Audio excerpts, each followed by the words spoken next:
यह कहानी है राजा विक्रमादित्य और बेताल की, एक ऐसी रहस्यमयी यात्रा की जहां हर कदम पर रोमांच और सवालों की भरमार है। हर रात बेताल को पकड़ने का प्रण लेकर विक्रम इस घने जंगल में निकलते हैं, लेकिन आज की रात कुछ अलग है। विक्रम एक विशाल वटवृक्ष के नीचे पहुंचते हैं, जहां पेड़ पर लटके हुए बेताल की हंसी की गूंज सुनाई देती है।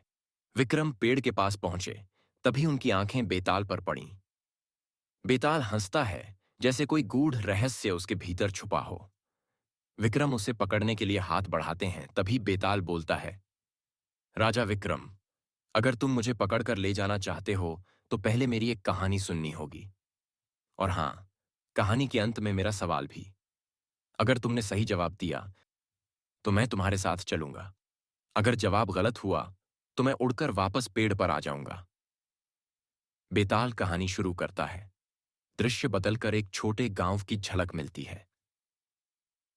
कहानी एक गांव की है, जहां राजा चंद्रपाल की हुकूमत चलती थी।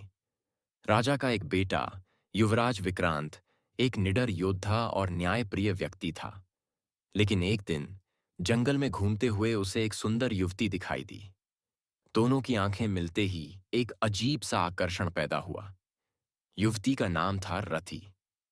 विक्रांत ने उसी पल निर्णय कर लिया कि वह रति से विवाह करेगा। लेकिन रति के चेहरे पर हमेशा एक अजीब सी उदासी रहती थी। विक्रांत ने एक दिन रति से उसकी उदासी का कारण पूछा। तब रति ने बताया कि वह एक श्राप से बंधी हुई है। हर पूर्णिमा की रात उसे जंगल में जाना होता है और वहां एक पुरानी कब्र पर रात बितानी होती है, अन्यथा उसकी आत्मा कभी चैन नहीं पाएगी। यह श्राप उसके पूर्वजों का पाप था। अगर विक्रांत उससे विवाह करना चाहता है तो उसे भी इस श्राप का हिस्सा बनना होगा। विक्रांत और रति जंगल की ओर बढ़ रहे हैं। पूर्णिमा का चांद दिखाई दे रहा है। विक्रांत ने रति के प्यार में सब कुछ स्वीकार कर लिया। दोनों ने विवाह कर लिया और पहली पूर्णिमा की रात विक्रांत भी रति के साथ जंगल की ओर बढ़ा। जैसे ही वे कब्र के पास पहुंचे, वहां की ठंड और सन्नाटा डरावना था। विक्रांत ने महसूस किया कि वहां एक अजीब सी ऊर्जा है। तभी कब्र से एक भयावह आवाज आई, कौन है जो मेरी शांति भंग कर रहा है? कहानी यहां खत्म होती है विक्रम। मेरा सवाल यह है कि विक्रांत का यह निर्णय सही था या गलत? क्या उसे रति के प्यार में उसके श्राप का हिस्सा बनना चाहिए था, या उसे अपने कर्तव्यों को पहले रखना चाहिए था? विक्रम गहरे सोच में डूबे नजर आते हैं। फिर वह जवाब देते हैं। बेताल विक्रांत का निर्णय प्रेम और साहस का प्रतीक था। उसने अपने प्यार को निभाने के लिए हर मुश्किल को अपनाया। प्रेम में त्याग और समर्पण ही असली साहस है। इसलिए उसका निर्णय सही था, क्योंकि उसने रति के जीवन में आने वाले कठिन समय को भी अपनाया। यह एक सच्चे राजा का गुण है, जो अपने प्रियजनों का साथ देता है। बेताल जोर जोर से हंसने लगता है और विक्रम के कंधे से फिसलकर पेड़ पर उड़ जाता है।